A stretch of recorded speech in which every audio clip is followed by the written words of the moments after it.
Okay, so I'm here with Gary Rooney in SBG HQ. So obviously he's the number one flyweight in the UK and Ireland. Ireland first. In Ireland and the UK. He beat the number one. He beat the number one at the time. And your career is just, you're on a 7-fight win streak. But to get to here, bring us back to the very start, the roots of Gary Rooney. Where did it all start? I was actually only thinking on the cycle up, like, where did the bleeding all start? Probably started out before even I knew what UFC was and that, like that, just competitive. Like I was actually thinking about it, like there's this step basically, like just a little platform of concrete just before when you walk into the big green door, the flats like of my block, and me and my brother and our friend Sean Bourne, on me, and we'd be bleeding, trying to wrestle each other off that bit, like sumo basically. Like if you pushed off and your foot came off the step, you were out, and then it was like a winner stays on type of thing. So realistically, I've always kind of been into more of the grappling than the boxing, and you know what I mean, the striking martial arts. So I'd say, like, yeah, from a very young age, I was always like, I don't know, boys are boys, aren't they? Like, they like to wrestle and they like to fucking fight. So I'd say, as a kid, just being a kid, you know what I mean? Kids kind of are stuck on their phones nowadays. So being an actual kid, probably I started like that. But then I got into my nanny's father, Billy, was a boxer. So I got into Arbor Hill. I don't even fucking mention it too much, bro, to be honest, but like I was only a kid running around the gym taking the piss, and then let's say I was about 8 or 9 when I was doing that, and then after that then I left it then, let's say I left at 9, and then about 13 then I started to kind of, I don't know, you get kind of self-conscious, don't you, or thinking like, I don't know how to fight, what happens if somebody starts on me, so I wanted to learn how to fight, and my auntie Paula knew Paddy, and then Paddy was in SBG, and then fucking I went to the opening day in Bluebell up in HQ up on the Nice Road, and then that was it then, man. I went to the open day, I signed up, and then that's it, man. I just never looked back, man. Yeah, so that's where the first started from. Yeah, so you went from boxing. I've never heard you mention the boxing before. Yeah, like it's not, I wouldn't say that I boxed, you know what I mean? Yeah. People are like, oh, did you ever box? No, I never boxed. I just showed up to the gym for like 3 weeks and that was it, you know what I mean? Like I told everyone you boxed. Yeah, I told people I boxed, but I didn't know, and now I don't tell anybody I boxed. Well, you just told everybody. Fuck it. It's only like 7 people that'll watch it. So from there, like once you got in, you said you like the grappling side. Most people when they go in, they like the striking. So yeah. Like when you went in, did you just fall in love with jiu-jitsu straight away? Tell people what jiu-jitsu is like that might not understand at home. So when I got into when I first started, I was, I want to learn fucking tornado kicks and shit, you know what I mean? I want to learn all that cool stuff. But the very first session was a jiu-jitsu session with Coach Owen Roddy. He took the teens class at the time. And the first move was from Total, and my brother Darren, I got into my brother Darren, he was actually forced to join. He was like a shy kid. I was like, I didn't want to join by myself in case the awkwardness of having to ask somebody to do a technique I was scared of, you know what I mean? Like everybody feels the same, you know what I mean? Like, so I was no different. And so my brother was forced to join it, and then he's a bit bigger than me. He's younger than me, but he's a bit bigger. Not a bit bigger, he's bigger than me, he's huge.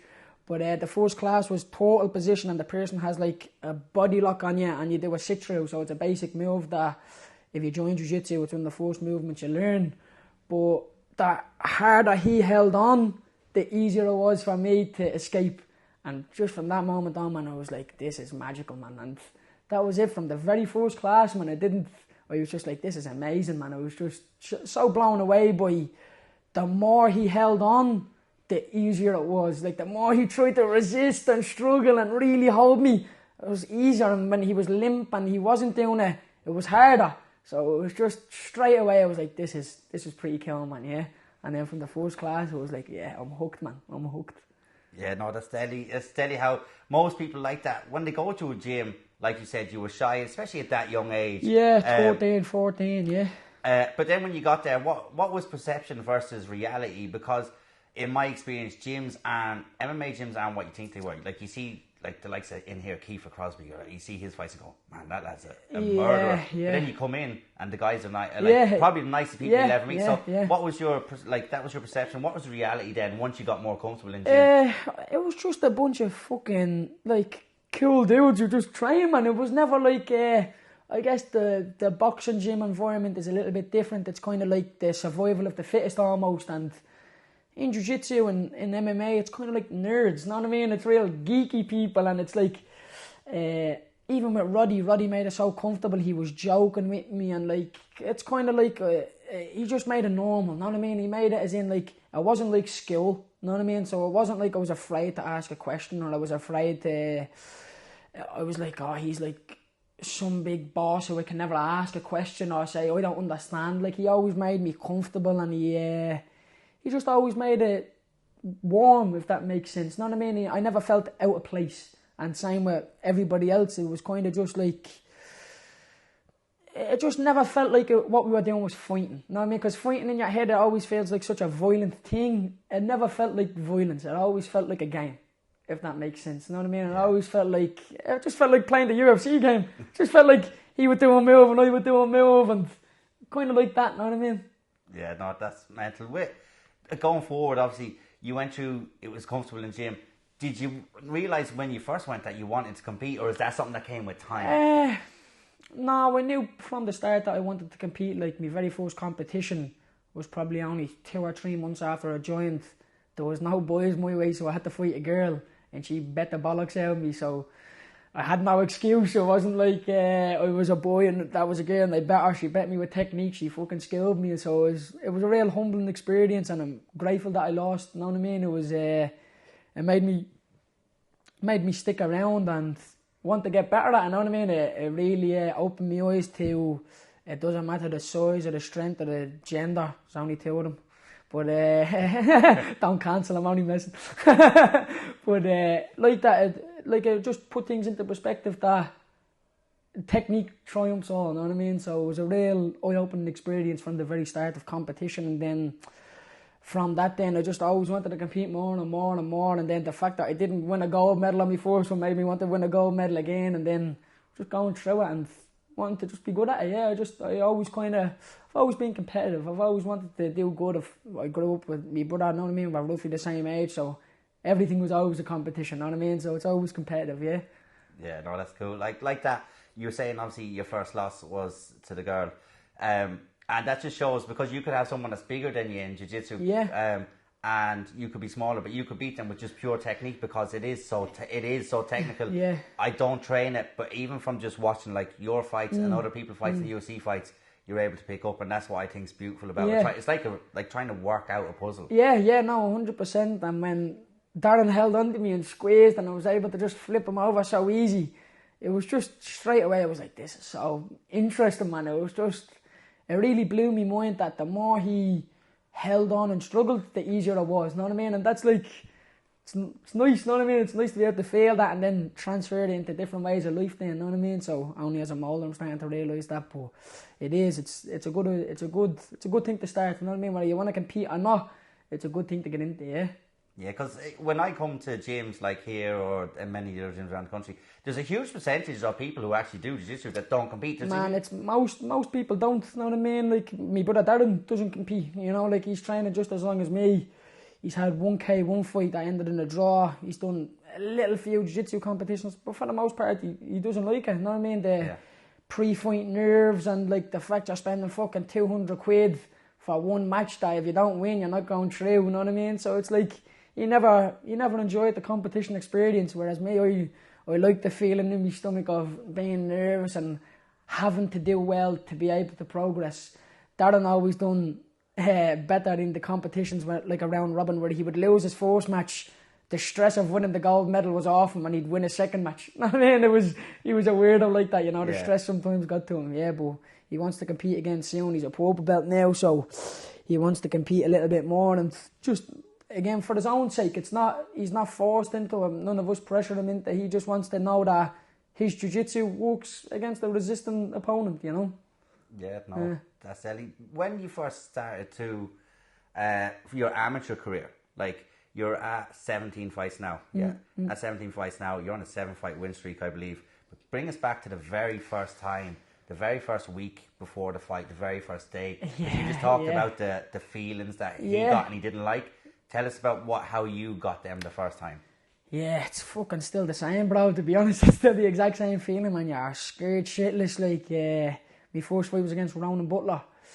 He was an experienced guy at the time. I think he had maybe 6 or 7 fights. Now, 7 fights, yeah. I think he was like maybe 3 and 4 or something like that, or 2 and 5. Like, he'd a losing record, but he was tough, you know what I mean? And I knew that going in. I was like, fuck, this fella's had bleeding 7 fights, and it's my first one, you know, and I knew that, like, so I was scared, and I just went in, and I fucking hit about 3 straight punches, got head kicked, and then fucking jumped close guard and tried to use my jiu-jitsu, man. Yeah, so I'd won a few gold medals in jiu-jitsu. I think I'd won the Irish Nationals as a weight belt or something like that, and then went into jiu-jitsu went into the MMA then and tried to use the MMA, use my jiu-jitsu and MMA then, yeah. But it was a tough fight, and I was glad that it was so tough because it made me realise how much more work I had to do. I think if I had went in and subbed them in the first round, it wouldn't have made me, again, like losing to the girl, it puts things into perspective, and I'm never happy, you know. That's one thing that I kind of pride myself on, is that I'm always looking to do better. And after the Ronan Butler fight, it was my first fight. I was ecstatic when I won. All the boys are there, Stayhouse, Rooney, fucking everybody was there, you know. And it was crazy, man. After I won, you know what I mean? It was class. But it's still the same thing. I'm still always looking to improve. I'm on a 7-fight win streak, but for me, that's gone. You know what I mean? Like, it's one fight at a time, and I'm always trying to get my gym self into the cage, if that makes sense. Yeah. Would you call yourself your biggest critic? Would you be your own biggest critic? Like, no, probably Smullen is. Yeah. No, but yeah, I am. I do look at even the wins when I'm like, people tend to not look at the victories. They only tend to look at when they lose. They go back and study, but I do look at it all. Yeah. That's good, because you can go, because that's only 1 or 2 fighters have said that to me, that they've gone back because they've looked and said, I actually could have finished here, I could have finished here, I could have finished here. Yeah, just mistakes that I remember making in the fight that I wasn't happy with, you know. I'd be like, in the fight, I pride myself on being present in the moment. It's not just a blur to me. I remember the fights, and I remember like the mistakes that I made and being like, fuck, and then I tried to fix them. Yeah. So, like you were saying, obviously you're present in the moment. A lot of people, when they get that winning feeling, do you think then they just forget about everything that they were present for? Yeah, because they've won. They think it was the perfect performance, and they don't need to look back on the videos of when they won, because they won. And the guy who loses probably progresses better than the guy who won in the grand scheme of things, you know. So I think like you can never be happy with your performances. Even if it's a perfect performance, probably wasn't the hardest opponent that you picked, you know what I mean? So in that sense, like, you need to be looking for the toughest guys, and you need to be challenging yourself and looking to get the perfect game on these top opponents. Perfect. With that, you've gone to IMAP competitions as well. Talk us through the experience of that, because you medalled, I believe it was bronze, yeah? Yeah, bronze medal in the World Championships, Talk us about the whole experience from getting picked to going over. What was it like getting picked? Going over, how was it when you were there, all that sort of stuff? Yeah, so my very first IMAF was after the Ronan Butler fight. I went to Italy for the European Championships. I lost then to a lad called Shamil, and then I had Philip Mulpeter and Andy Ryan in my corner. It was a close fight. I thought I edged it, to be honest, but they gave it to your man. And anyway, and looking back on it, I should have done more. Again, I look back on all the fights, and I felt just too comfortable being content at winning. I should have tried to win a bit harder, you know. So that was my first IMAF experience. I got to see the whole thing as it was, know what I mean? Like with the Ireland squad and the team connection. So it was a good learning experience there. We were training every day after the people who lost were training together. So it really broke down the barrier of like this gym versus that gym. Like back in the day, there was no IMAF for Team Ireland, so it was very divided from gym to gym.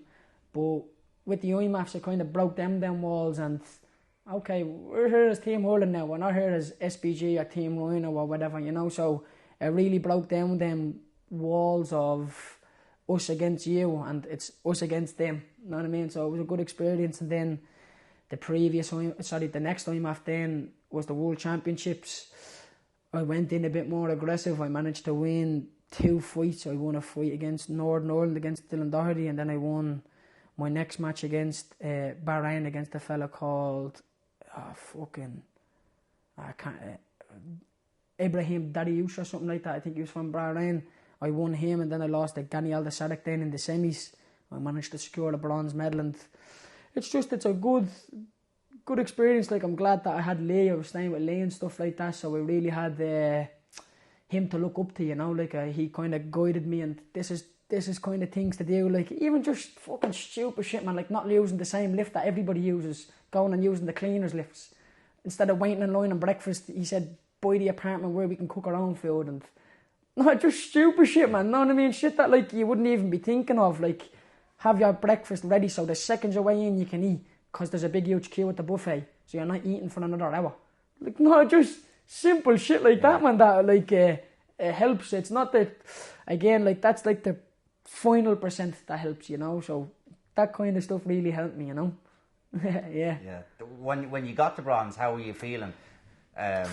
Yeah, not happy. Yeah, don't get me wrong, you're happy, but I was there for gold, you know what I mean? And I felt a bit like I let the fact that he was from Kazakhstan get to me a bit. I was kind of like, Jesus, these boys are tough. I watched a lot of fucking videos of them the night before, and he armbarred everybody, and then I fucking went out and got armbarred, you know what I mean? So it was kind of, I let the moment get to me, and I almost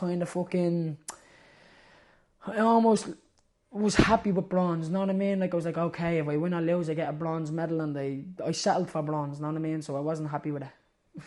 Yeah, looking back on it, obviously that you I think maybe what you described there, I always ask fighters, do you look into them much now? Because do you think that put something mentally in your head when you've seen him getting the arm bars, you've seen how good he was? Do you think that slightly threw you for the fight, or? Yes and no. So, like, it did back then, but as I've now matured, I still look at my opponents, but I know myself now how good I am. Whereas back then, I was looking at him and looking at how good he was and thinking that I'm not that good. But now I look at these guys and say, oh, he's pretty good, but I know I'm better. So, you know what I mean? It's a different mentality in me than of the process. I still do the same process, but my mindset is different, if that makes sense. Yeah, that's obviously comes with age. It comes with, like, fighting maturity and stuff like that. Yeah. And like that, obviously, you've gone on a bit of a tear. Now, there's a couple of fights that... there was one I was at, right? It was obviously the Jamie... Yeah, the Jamie Abbott fight, right? Yeah. What I loved was the support you got to be, like, up the flats. Yeah. Just talk to us about the flats, where you come from, and what it means to you, because you seem like such an inspiration at such a young age to all these lads around from where you live. They're coming to these shows. Whenever I put a Gary Rooney post, it goes through the roof. I know, it is. It's daily to receive them, man, know what I mean? Like, it really is. Like, I would have grown up and they would have been the lads, know what I mean? They're all a bit older than me, and I would have been like, Jesus, they're the boys, know what I mean? And now it's funny that, like, fucking... they almost, like, their kids are looking up to me in a sense, know what I mean? Like, and I just tried to give back to them, man, and I just tried to show that, like, just because we're from an area that's probably known for drugs and fucking crime and people, like, it's almost like you stay down there, you know what I mean? Like, it's like working class and you stay working class, know what I mean? I like to show that, like, fucking reach for the stars, man. Like, we're tough people. It's just, man, I can't describe it, bro. I really can't. It's just one of them things that if you're not from there, you'll never understand, you know. It's hard to put into words, but the support is unbelievable, you know what I mean? And it's just a community, man, you know what I mean? It really is. Like, I can knock into bleeding any one of them in there and say, listen, I've no bleeding milk or sugar, like, I need help, you know what I mean? And everybody's in the same boat, you know what I mean? That's the way to describe it, you know what I mean? Everybody's in the same boat and no one is above anybody else. Yeah, so it's like everybody's calm, relaxed, and it's a nice feeling, man. Yeah, it's a nice feeling having that support system around you, and they want you to do well, you know what I mean? Everybody wants you to climb the mountain. No one wants to... A lot of people want you to... Not in the flats, but, like, in general, like, people want to see you do good, but they don't want to see you do better than them. You know what I mean? Like, people want you to do well, but I don't want him having better stuff than me.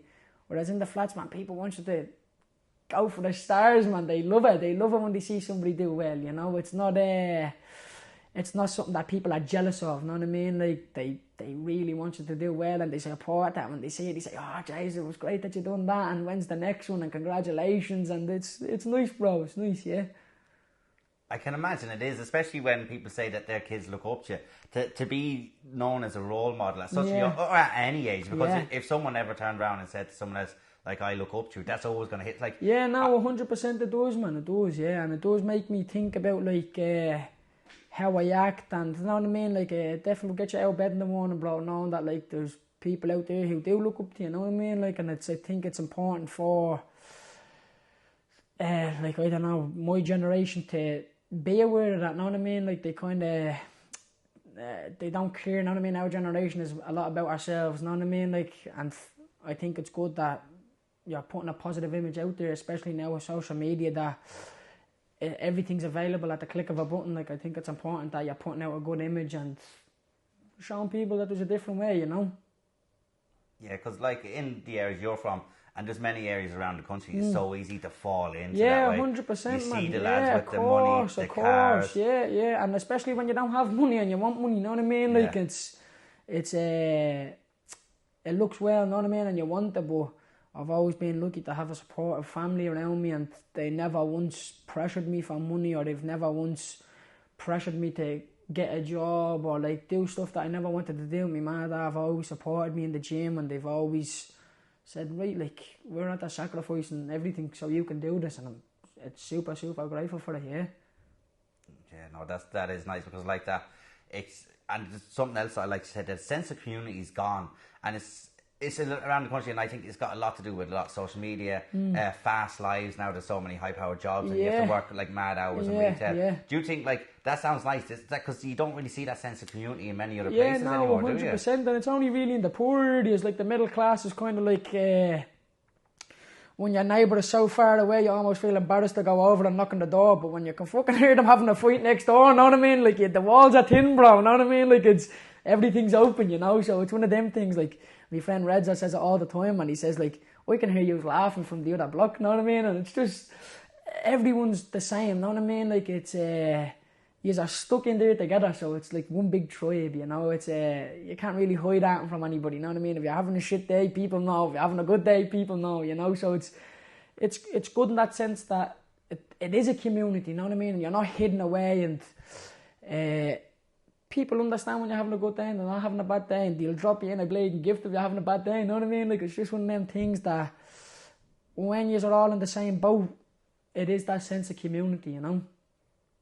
Yeah, and it is good. Like you said, if people know you're having a bad day, because a lot of people nowadays, especially with mental health, will go on, they just won't talk to anyone. Yeah, but if you're surrounded like someone like that, that sounds like it's a good support system for everyone. It is, yeah, and it's something I'm super grateful for, man. Like, the flats are it's the concrete jungle, bro. Yeah, it really is, yeah. One thing you always speak about being grateful for as well, Richie Smullen. Talk to us about Richie and what he means to you. Man, he's a big brother to me, yeah, he truly is. Like, he's a big brother, he's fucking a true friend, you know what I mean? He's my worst enemy, you know what I mean? Like, he's a fucking legend, man, he truly is, man. He took me under his wing when I was very young, helped me out, fucking brought me for lunch, and Blade made sure it was alright. And even still, man, he still brings me for lunch to make sure I'm alright. And I'm Blade 23 years old, you know what I mean? Like, he's a hero, man. He's an unsung hero, you know what I mean? Like, he doesn't get enough credit that he deserves, man. He's starting to get the big fights that he deserves, and I'm so glad to see it, yeah. Yeah, I always felt that, like, he flew under the radar. Obviously, he was on Tough. Yeah. Then he went out. It was Heroes, I believe. He went and done a two-way championship. Was RFP, Real Fight Promotion, yeah, in the Ukraine, yeah. And then, like that, I think he went under the radar. Like, Bellator, I think, were mad to let him go at the time. But now he's back, and now he's been brought abroad by Bellator, which is a big deal. Yeah, exactly. And they're starting to realise what they have on their hands, you know. Like, that last guy that he bet was like a solid competitor. And the guy he's fighting now is a good competitor as well, you know. So once he beats this guy, like, he's really going to be, I think, up there for a title shot. And, man, I really think he can do him. And I truly believe that he is a world-class fighter. And I think if you stuck him in the UFC against Volkanovski, you'd give fucking Volkanovski trouble, you know. I truly believe that he is an elite fighter. And he's starting to get the recognition, man. It's great to see, yeah. It is. It's good to see. When you see him getting that recognition, does that then inspire you on then as well? Yeah, man, it does, yeah, because again, when he's starting to get these tougher fights, he ups his training. When he ups his training, I up my training, and fuck, man, that fella doesn't stop upping his training, you know what I mean? Like, it's crazy, man, it's crazy. So, like, I think you should always be chasing, you know what I mean? You should always, like, looking to these people to be as good of, and I'm always trying to get to that level of Richie Mma, you know what I mean? If I can be half the man Richie is, I'd be fucking delighted, bro, you know what I mean? 100%, because I've noticed he corners you most of Yeah. nearly all your fights in the last while. Yeah. And with that, you've got 17 now. Me and you spoke a while ago on an internet interview, and you said you were looking for Alexander's number. Do you think that still is achievable? Or because I think you'll be pro before then? Yeah, I think it's looking to be more pro. Yeah, that was just a little dig at Alex. I always said I wanted to beat Alex's record, you know what I mean? But 30 is unbelievable. It's probably looking like Jordan Bradshaw fucking beat that record. He's probably close, isn't he? Like, he's fucking 20 odd now. He's done 12 fights in 12 months last year. Yeah, that's what I'm saying. That's a great achievement, you know. So the CMAC boys seem to be fucking it'll probably be one of them who beats Alex's record, yeah. But no, I wanted to beat that record, but I feel like maybe I doubted myself as in my experience, you know what I mean? Maybe I thought I would have took a bit longer to feel as comfortable as I did in the cage as I do now, you know. I think, I'm not sure what record it was when I said that, but I feel pretty comfortable now in the cage and putting it all together, you know. So I don't think I'll be able to get 30, but I'd say soon I'll be going pro, yeah. That's what I was under the assumption, because just looking at your last couple of fights like that, you do, like you said, you still do get the nerves and all before, but once you're in there, you seem calm. In every position you get in, you seem calm. Like, just talk to people, how does that come about? Is that just through experience, and then training, knowing that you've done the training coming into a fight? Yeah, 100%, man. It just comes down to, and just even saying it to myself before in the moment, like, just be present, soak it all in, and don't let it be a blur. Like fucking the Ronan fight, like my very first fight, I got head kicked and dropped and I was on my hands and knees, and I don't even remember it. I can't remember that fight, you know what I mean? It was just a blow, and now looking back on it I can see it, but it's something that I try to be, it's the game, you know what I mean? When I'm in training, I'm thinking about how do I pass this guy's guard, how do I get the choke, how do I control him. In the fight you tend to just not think about that and just want to win, and when you want to win, it slips away from you. Whereas if you can control the circumstances and just worry about this one position that we're in now rather than the grand scheme of things, it tends to work out, you know, living each day like in the present, you know what I mean? Like when I'm in the cage, I just like get him to the ground. Once I get him to the ground, then I do be thinking, what's next? I'm not thinking, fuck, this is a big title fight, I have to finish it. If it comes, it comes, you know what I mean? I just try second by second, man. That's it, second by second, yeah. Because people, especially when they have plans more so, not in fighting but plans in general, they don't think of all the little goals you have to get there. That sounds like what you do in the moment. Yeah, it's like loads of little battles to win the war, you know what I mean? That's the way I describe it in my own head, you know, like I just need to win these little small victories. It's like playing chess, man. You move your pawns forward, then you move your knights, then you move your bishops, then you get the queen out, you know what I mean? And it works like that, you know, so it's like little steps to the checkmate. It's not just a straight checkmate, unless you're super fucking good, which my friend Frogger is. Yeah, he's a beast at it. You hold, I want to say 5 belts now, or is it 6? Are we including Naga belts? Not many mess. First one was Virtuous, second one was Cage Legacy, third one was Cage Legacy, fourth was All You War, fifth was Yoke then, yeah, 5. 5. Yeah. So obviously you've done 2 weights in Cage Legacy as well. It looks like when you are going pro, you're going to go in at flyweight, because you were actually 1.5 pounds under your last fight, wasn't it? How was your weight cut? It's pretty easy, to be honest. Like, of course, like you're not eating bread, it's pox, you know what I mean? But yeah, I'm a flyweight. Yeah, I'm not a bantamweight. Yeah. Yeah. So going forward into pro, that's what you'll be looking for. Yeah, I'm looking to just get a little bit bigger and then cut again, make the cut a little bit harder, because it's pretty relatively easy at the moment. So you do look at the boys at flyweight when they're not fucking cutting weight and they're pretty big, and I know I'm just not there yet, you know what I mean? So gain a little bit of muscle, eat a little bit more, and that's it, yeah. Perfect. When you look back on what you've done so far, I'm going to ask you 2 questions. One is, what's your favourite fight? Oh no, sorry, 3 questions. Yeah. Your favourite fight, your favourite finish, and a fight that you learned the most of. I probably know the answer to these, or one of them. But right, what do you think? I think I think the Ronan Butler one is probably the one you learned the most from straight away. Yeah. Your favourite fight? I don't know. Maybe it's only because I was there. The Jamie Abbott one. Yeah. And your favourite finish? Probably your latest one. The Tony Clark one? Yeah. Yeah, alright, fair. Did I get 3 out of 3? Yeah, I'm not too sure. I'll think about it. It's a good question. My favourite fight is definitely the Jamie Abbott fight. Yeah, it was fucking deadly, man. Because me and Jamie, we hold no bad blood. No, I mean, we've helped each other in the IMAPs, and it was a competitive fight, you know. But the electricity in the room, man, it was fucking unbelievable, bro. It really was, man. It was class. It was like back in the day with Battle Zone and stuff. You know what I mean? Like shows that Andy Ryan had and stuff like that. It was always a buzz. It was like the little UFC event, and I always remember being like that. And then it kind of dimmed down a little bit, the fights did, and they never got that buzz again, you know what I mean? But I don't know, maybe I just never noticed it, you know what I mean?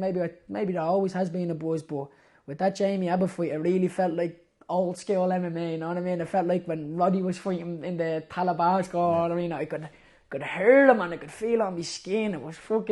It was unbelievable, man, and I didn't even hear any words being said. I just felt the energy in the room, you know. It was, man, it's something that I'll never forget, you know what I mean? No matter what happens, whether I bleed and lose a leg in an accident, and it's something that'll bleed and stick with me forever, that feeling of, like, people going fucking crazy watching you, man. It was a great experience, man, yeah.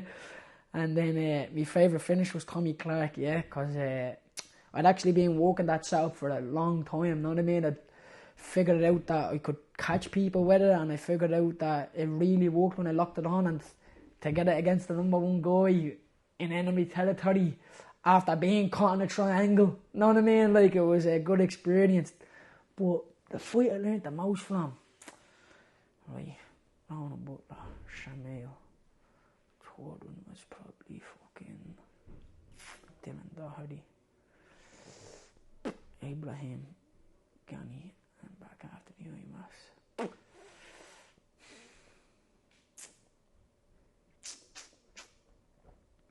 Ruben Vinci, Mansour. Then the fight I learned the most from. Fuck, it's a good question, man.